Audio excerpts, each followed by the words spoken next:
Um, I've been working, as you know, in MTSS with you two, and I'm trying to create like a larger plan by the end of the year, right? Something for this practicum that will help students. We've all been talking, and eventually we'll put something in place, but it does take time. It's not just instantaneous. So this presentation, in a sense, is going to be, the background of our school. From there, we're going to go talk into the data. After the data, what's the next steps, right? So if you look at our vision statement, I just use a made-up name because I didn't know if I was supposed to say East Central, but East Central, we hold ourselves accountable to the hopes and dreams you have for your children. Our goal is to nurture resilient, goal-oriented, and intrinsically motivated students who are prepared for post-secondary education and possess a positive work ethic. So just from this, the main thing I'm trying to accomplish from the vision statement is the post-secondary education part. And that's kind of what MTSS is. How do we get kids from kind of like that middle school and slowly get them to adults? We invite you to view our progress and plans for the future improvement. It is through collaboration and involvement that we continue to grow as a community, and we are excited for the years to come. So this is kind of what I started with, because that's what the board approved, and then I went from there. So the agenda, go over introductions, roles and responsibilities for this kind of plan, overview of the plan, maybe go over some reasoning, debrief, reflection, and follow-up. And I'm gonna have other parts added. I've been working with Project Aware. Her name's Justina Gonzalez, and so from there, there's some information that she had given us as well, more for financial and what's the impact on the students miss. So I have some handouts for you. I think I gave you all these. Okay. Yes. Okay. Just in case there's some more.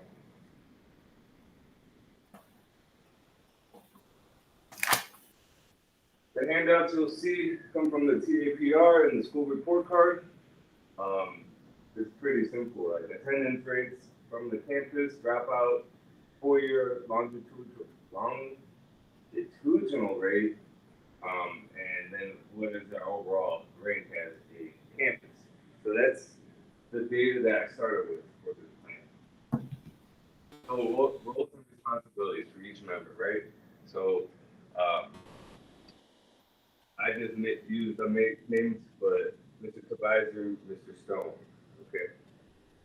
And so basically, you're the special ed coordinator. I said you had a wealth of knowledge and experience when it comes to following IEPs. You're a great problem solver regarding student issues that arise on campus. You have given numerous PD trainings on de-escalation, student engagement, and cultural influences. You understand how to create data collection tools, implement the best practices, learn from data, and present evidence of learning. That's why I've added you to this plan, we're more than qualified. We had your Miss Tony, okay? So I thought 17 years, is that right? I don't know. It's a little higher. It's a little higher, okay. It was 5 years as the special ed coordinator, 3, and then 6 years as a company.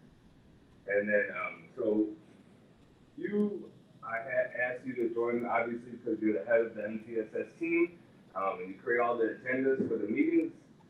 You create and organize the data that is collected when students are referred to or for response to intervention services. Communicate with the teachers directly regarding referrals and can provide a depth of knowledge about the processes and procedures for student accountability measures. So it's kind of great because you're at the forefront working with teachers, And then I had Miss Candace but obviously she got pulled away, but she was our special ed clerk who kind of organizes all the calendaring. So that's a great resource after communication. So that's our team, right?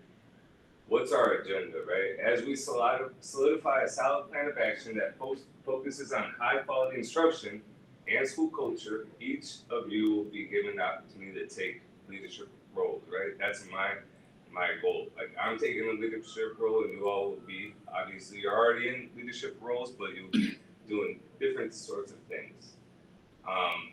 And then we'll come back throughout the year to come to a consensus using feedback and interventions we will implement with fidelity, right?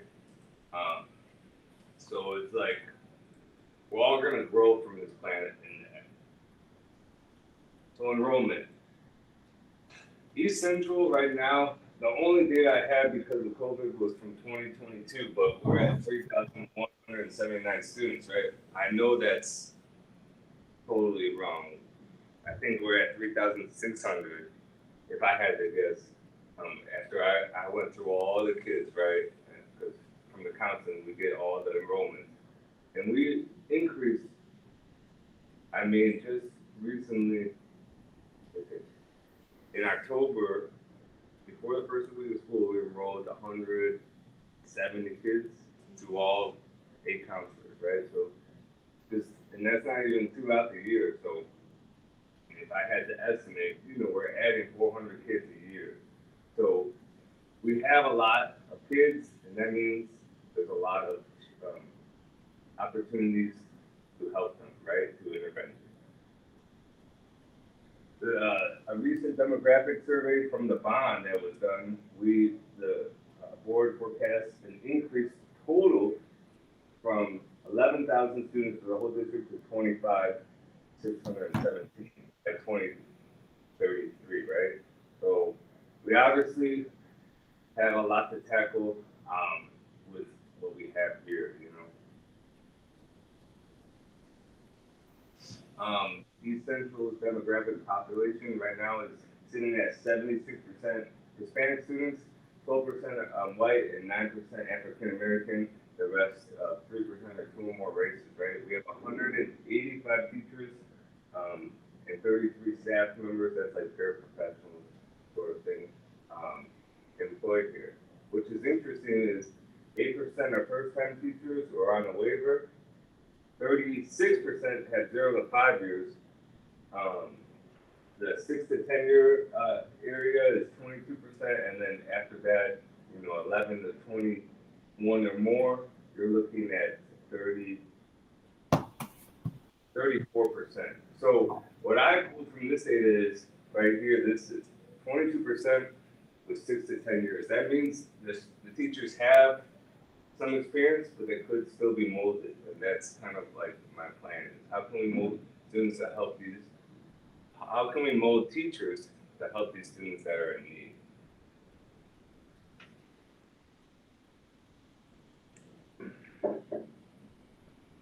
The key parts from the data for MTSS for me, and you can correct me if I'm wrong, but I just looked at bilingual ESL students and students with disabilities. I mean, when you look at the school report card and funding, those are the ones that they focus on the most, right?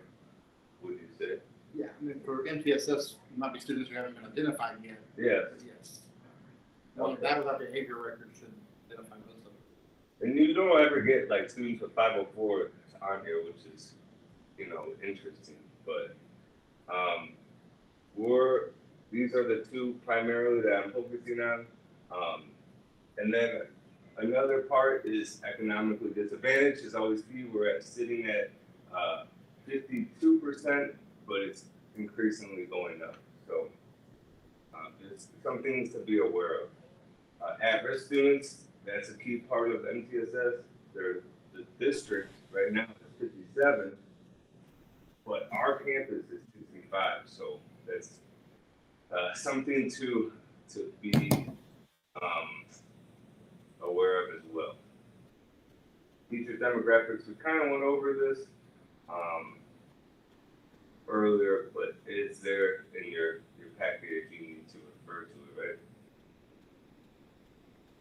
Same thing, this data has already been presented to you. I don't have to kind of go over it, but if you want to, the campus teachers by program, right? So one thing that I've come to realize, and this is just me personally, but the bilingual ESL teachers, we have a small amount of them. But you go back here to our percentage is increasing over time. So that was one idea, and you'll see later in the handouts of how can we help, the regular career tech, regular education teachers implement strategies that the bilingual certified teachers have for students that are at risk or need intervention. I think part of that is most of our gen ed English teachers are certified in ESL. So that's trying to bridge some of that gap. Yeah, I mean, there's still 6 that aren't. Mm-hmm. So the problem, like from the constant standpoint, and I'm glad I'm able to pull that, but we had about, I have the list, but we can show it later, but there's still about 20 to 30 kids that need to be moved from a non-ESL teacher to an ESL. On that creates probably overloading classes, and then you're pulling in support, but then where's that support coming from, right? So there's all these other things that come into it. But yeah, they are slowly getting certified as well over time. I wish the district paid for it. Like in other districts, they do pay for that training. I don't know. They reimburse. You have to do it on your own, you get reimbursed for it if you do the right steps to it. The right steps, what do you mean? There's a little process. You have to go to a Region 20 training, I think. Well, I will say that because we're getting to a point where we still have, I guess, teacher turnover of those people who are certified, and then we're hiring people who are not certified. They have very recently said that they're not going to make people kind of jump through those hoops. So they very recently just made it a little bit easier to get that reimbursement. But I think you're saying, like, it would be nice if they were able to pay for it up front versus being reimbursed after they have passed the test, because that's another piece to I it. feel like that's a hesitance, I don't know if I want it, it's like $200, $150, it's like for gym coaches or regular coaches for CDL, I feel like they pay for it ahead of time. So why don't we just put the same emphasis here? But Right. that's a whole, that's athletics versus academics. So the background of the issue, data shows that students who have low attendance rates, failing grades, and behavior concerns need support, individualized support. And that's what our team here is trying to accomplish, right? The big problem is our attendance rate. For a campus this size, we're at 88%. So if you kind of broke it down, that means kids are missing one whole day every 1 to 2 weeks, and that's a big impact. Research shows that students who are not in class obviously receiving high quality instruction and higher order thinking. That cannot happen. So what I pulled from the district with Christina was we lose in terms of money, if we were to present this effort to the board, we lose $38 per student per kid, right? Per day. So if we increase attendance by just 2 points, right, we could increase our school budget to $34 million per year. Here's the breakdown by grade. So I feel like you all know this, but 9th grade. And most of our referrals are 9th and 10th grade. We were just talking about Sir Elliott, 10th grader, right? 25% of all sophomores. Came to attendance recovery Saturday. He didn't? He did. Oh, good. I didn't. 9th grade, 34%, which I'm like Ms. Gomez made sure those kids were going there. Why are we still losing from 8th to 9th grade? How can we kind of intervene to catch them? And juniors and sophomores, they're sitting at 20%, which is shocking in itself because you would think right here, they've gotten into the system. They know they should be coming every day, especially junior year is your most important year with SAT, with everything. So in your packet, I've given you some information, but a lot of what my research came from was from my Angelo program, like Breakthrough Principles, Heidi's ranking of 252 influences and effect sizes related to student achievement, and collaborative leadership, 6 influences that matter most. But you'll see some things that I've created throughout here, like teacher surveys, student demographic data, and student surveys and interviews. So I interviewed just 10 random teachers. I went to, during my lunch, just walked down the first floor here, and I just did 10. I told them I'm unbiased, I'm not going to say anything, but here's what the data shows. From teachers, what's going well? Attendance has improved. 50% have said that's going well. 20% instruction, teacher morale is at 20%, but student engagement was the lowest corresponding point.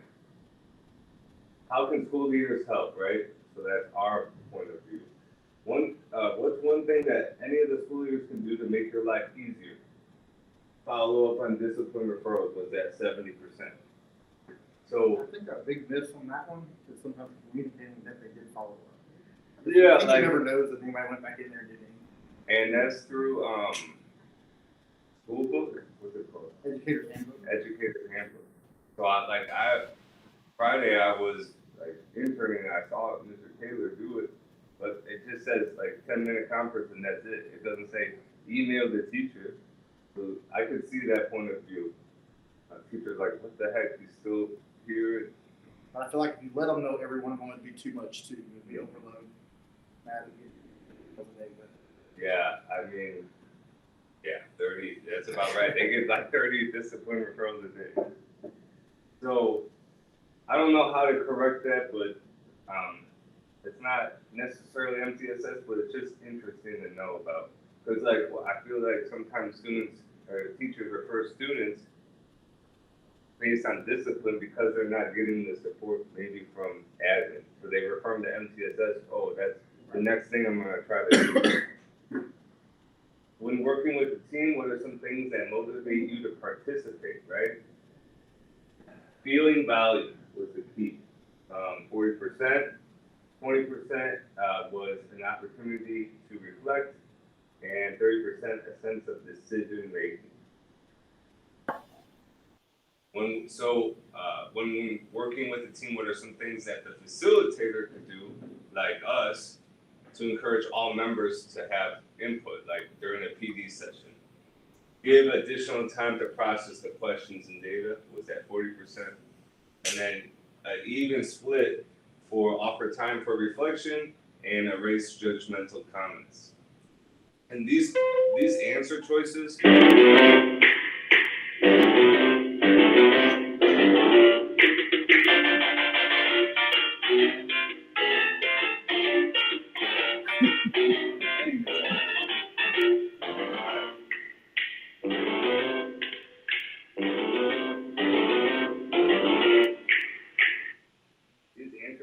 were pulled back from Heidi's kind of research on what's motivating the teachers.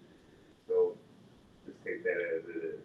School culture, obviously a big part of how a campus runs is the culture itself. What things do you feel make a positive school culture?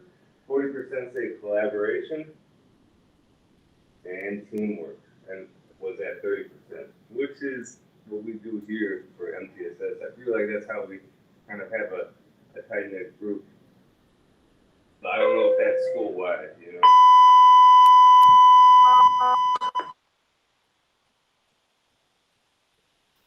So here's some questions for us to discuss.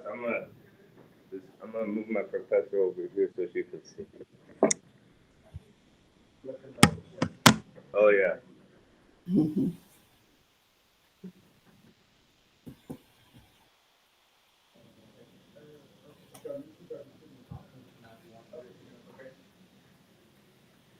So, uh,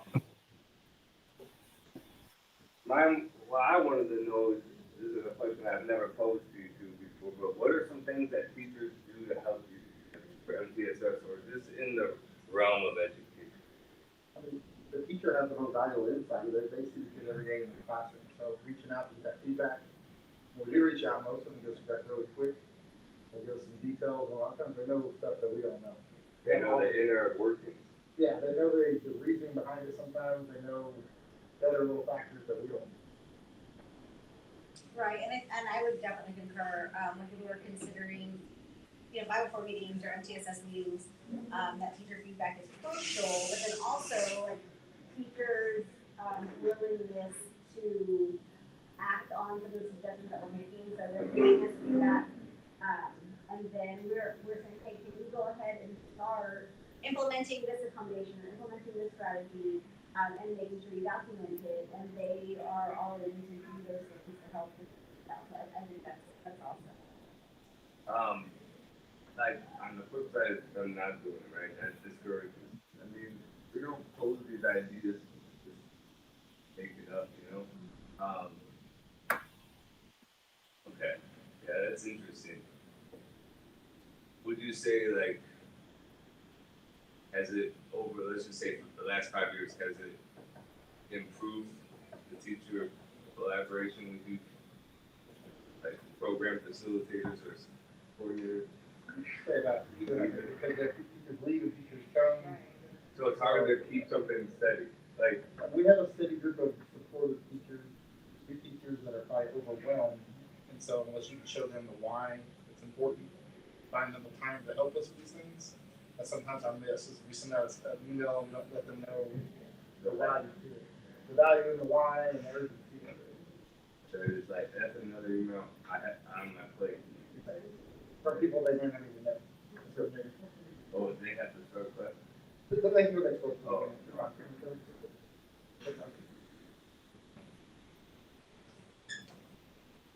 You want me to put a sign on it? No, that was something like I brought up to principal like next year, teaching teachers, do MTSS during the PG. Because I feel like when we sent out this survey, they just like sent all the bad kids in. They didn't really understand like, well, I'm not saying bad, but like they just sent in this or they didn't understand like the core component of them. Well, what they even stand for. All right, so I'm gonna move this back. Hopefully we're starting out better slowly. I do like the way it's been. I do think it's been different. It's helpful from last year how different it is. The referral process, and that was Christina's idea. She told me she was like she went through all these things, all the kids, right, and you could see like kids were not really getting anything out of it. So let's refine it, make sure it's really impactful. All right, so I interviewed the students this time. Last was the teachers, this is the students. So obviously I've been dealing with seniors, so for senior meetings, so that was my bulk of 46%, but I did get some freshmen and some juniors in there, 13 of them. So this is responses, I just copied what they typed. So if there's errors, there's like spelling errors, but I wanted it to be authentic. What's going well with the school so far? The amount of events we've had so far, like homecoming dance, pep rallies. I like all my teachers and classes. Classes are easier this year. It's less chaotic. The events and planning are being done for school spirit and seniors. So you see, like a lot of this is tied to school culture. It's definitely an improvement I feel compared to last year. So that can translate into a lot of things, but that's what they responded about. You could address one thing about the school and tell the principal to fix it what needs to be fixed right away. The phone usage. Some of the admin's initial negativity towards students. bathroom passes, bathrooms, to help with anxiety, cell phone policy. Some of these are like the water, it's nasty. I don't know, but you get the idea, right? Um, what strategies do you use when the working class is challenging? So I ask this because from the counselor standpoint, I just get kids that I want to change my teacher. I want to change my teacher. But they don't implement like the steps. They don't go to tutoring. They don't do a parent-teacher conference. So I wanted to see like what do they actually do in class to help themselves. And the largest percentage was breaking down complex problems into smaller steps. The least was collaborating with classmates, which makes sense because they don't even talk to the teachers for help. So this is how can we get like the kids that we're referred to? How can we get them to start speaking up for themselves, asking for help? There might be a misperception between the two. When working with a team, what are some things that the teacher could do? Biggest one was give additional time to process questions and data. I mean, a lot of kids like in 504 already have extra time, but I was, I mean, just something to have in our back pocket. I think some of it goes back to that original paper that I think 60% of our teachers are 1 to 5 years, right? Yeah. That's a lot. They haven't learned that skill set yet. Maybe take your time. Getting them to collaborate, and getting them to participate in cool business fairs and learn. Right. Yeah, I think that's a really good point. I'm not sure how to fix that because a lot of them are all on all service. I'm not saying like they don't, but they never got the full internship, the 6 months. They restarted new teacher academy this year, right? So Yeah. They're trying to keep driving. Like they're just like thrown into the game, you know. It's difficult. That's like this is like a longer solution, or a longer approach. What are some things what things do you feel make a positive school culture? Student engagement. So we go back to how students they feel that they're not collaborating. It was a graveyard smash. It caught on and flashed. It is a monster mash. So kids want to be engaged. They want to engage with each other, but like they're not doing it right now. So, I think like Tori said, that for students right now, that you they're not going to do it. Be a friend, let us collaborate with the classmates that they learn. it's by the teacher, right? So Yes. through like modeling, right? Or just like what's that phrase? Like it's like where you think what you're saying. No, it's like you're. I'm gonna practice what I'm saying so you all can see it out loud though. Another word that we put in. I just but it's like I don't think that's happening. I can tell you because just from when I go in the classroom for swing, those teachers are not engaging the students like the students would like, I guess.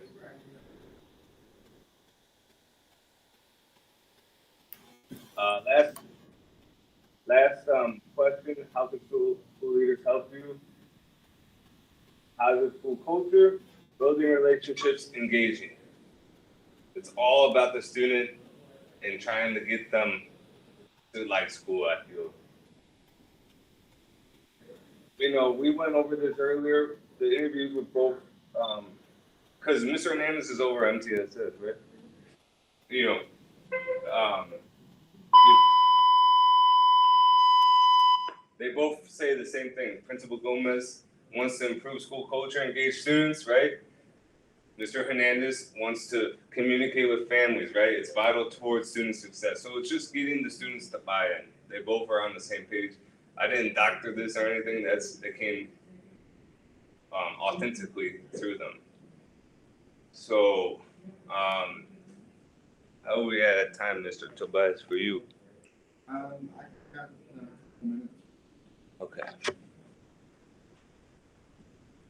let me go to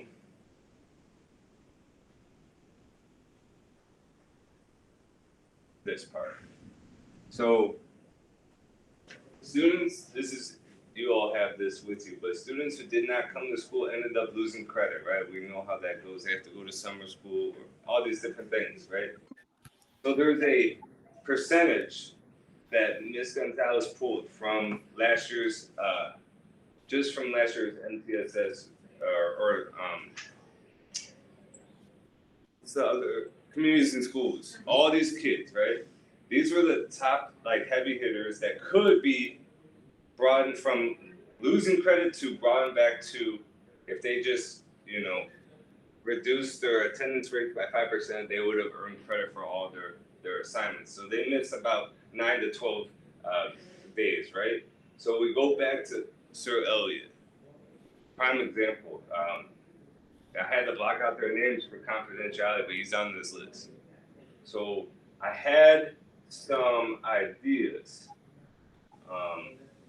Because I know first time I won't go through it all, but just from you, just to talk about Sir Elliott, how do we we talked about, yes, offering a break, but what else can we do for tier 2 for him to avoid losing credit where he's storming out of the class like he did on Friday, and just because he's upset about the teacher. I think part of that tier 2 is finding that mentor person.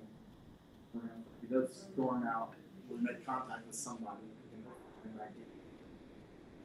or interact with them. That's kind of a starting point. A mentor person to check in, check out. That is tier 2, right? The mentorship? Yeah, and I think even going back in, did he get to a point of recreational class? Did he come to school that day, or was he kind of at that point, right? Or did something happen in class? When we have to check in person for him, kind of being aware of where he is in the morning. Right from the beginning. Right. That person can communicate to his teachers and let them know, hey, you started off having a bad day, let's try to narrate the positive, here are some strategies that we can use for today, and hopefully that will help him to come back. I think that's key. Some of the Saturday, obviously there's no word for doing attendance recovery, but he was, yes sir, no sir, perfect gentleman. Yeah, he was, something set him off, and then that escalated, right? That built, because it built up, because when I saw him in the hall, that it was already too gone. So I just pulled this from what Mr. Hernandez had created. It's like daily behavior reports that the teacher could do. This is it, right? Pretty much. Okay. Is this from previous experiences, is this useful? Or should it be modified? We use it instead sometimes. We have a tier 3, we use tier 2 every now and then. It at least gives information flowing. You have to play with the paper copy with the different areas, digital options. And I was thinking even weekly instead of, because if we have a mentor teacher, she's supposed to meet with them every day. Just a quick check in, check out, check twice a day, right? So check in twice a day with them as kind of a temperature check in the morning, and then at night to provide kind of a feedback loop on how they did enforce the good feedback that we received from teachers, or to address anything that would be considered like a 201 move over on the conversation. So these would be the teachers for each period, right? Yes. Okay. And then there would be listed on the 1 to 5. So we are also, and historically that hasn't been the case, I don't think, but we are, the tier 2 committee is going to actually train anybody who is being assigned as a mentor check-in, check-out person. So train them specifically on the student, kind of staff on the student, right? Give them some background, with Mr. Elliott, we would, because he's on the list. Yeah. Give them some background information, and then also talk to him what are some of the things that are going to upset him, or that might kind of it's that type of response, and so they kind of can maybe gear or individual the DBRC. This is what DBRC, right? Yeah, like when I got to him, he started raising his voice, trying to get loud, and called home right away. So the teacher in that point was just like, I'm done. So is there ever an instance where, like, how do the mentors get chosen? That was I couldn't find that in my research. I mean, there has to be some volunteer. It's volunteer, it's But not a also- stipend, right? Well, no, not a stipend plan. That would probably be a great grant for somebody to write. We'd like to write a grant. But, No, I know someone that I could ask, but yeah. I mean, yeah, I think it's paid to do that. Yeah, but also getting some student feedback, right, because they might have some, wrestlers that built on campus or that they already have a relationship with. And that's kind of the route we want to go, because if they already have a relationship with that person, then that person is very likely to, you know, opt in to being that type of. Coaches, a big one. Yeah, because he's like close with ROTC, right? But how do I get them to volunteer? That would be the biggest impact, you know? Well, that's what we're trying to find. We're not doing a bunch of kids. You have one or two. One or two. A caseload. Right. You have one or two, it's not. So like going back from last year, those kids that were referred, the ones that actually got to tier 2 last year, before this new process, there was a lot of them, right?